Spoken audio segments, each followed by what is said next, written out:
Баршаңызға қайырлы күн. Бүгін сіздермен үй жағдайында кепси дайындайтын боламыз. Ортасы пісіп толықтай өте дәмді болып шығады. Алдымен құстың қанаттарын ортасынан бөліп, видеодағыдай формасын келтіріп алатын боламыз. Барлығын дайындап болғаннан соң, үстінен бұрышын, тұзын дәміне қарай салып, жақсылап араластырып, бетін жауып 30 минутқа құйып қоятын боламыз. Тұзы сіңгенше. Енді оған араластыратын смесімізді дайындаймыз. Ол үшін дүкенде осындай крылышки острых деген дайын смес бар.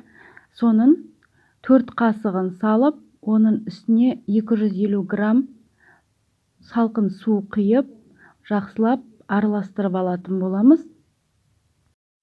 Ешқандай түйіршік қалып қоймауын қадағалаңыздар. Видеодағыдай сұйық масса шығуы қажет. Бұл дайын смес болғандықтан ішіне барлық керекті заттары өзі салынған. Енді қасындағы екінші шұңғыл ыдысымызға осы сместің 3 қасығын қосып, және де 5-6 қасық ұнның өзін қосатын боламыз. Екеуін жақсылап араластырып, дайындап қоятын боламыз. Негізі бұл сместің қолданылу тәсілі жазылып тұр сыртында.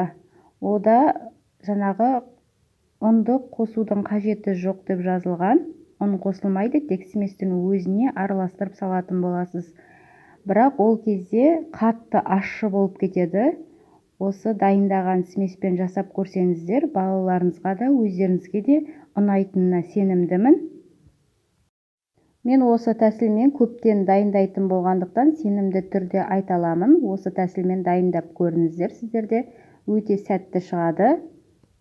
Енді майымызды қыздырып алып, орташа отта пісіретін боламыз.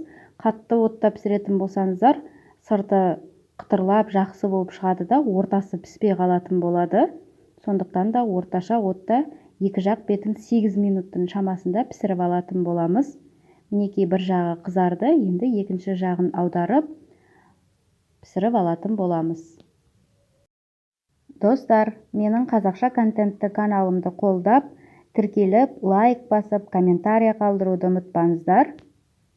Әр елдің тағамдарының рецебімен сіздермен бөлісіп отыратын боламын. Екі жақ бетін 4-4 минуттан 8 минуттың шамасында пісіріп дайындап алдық. Мінекей дайын болды. Енді оны қағаз сүлгімізге түсіріп аламыз, майын сіңіріп алу үшін.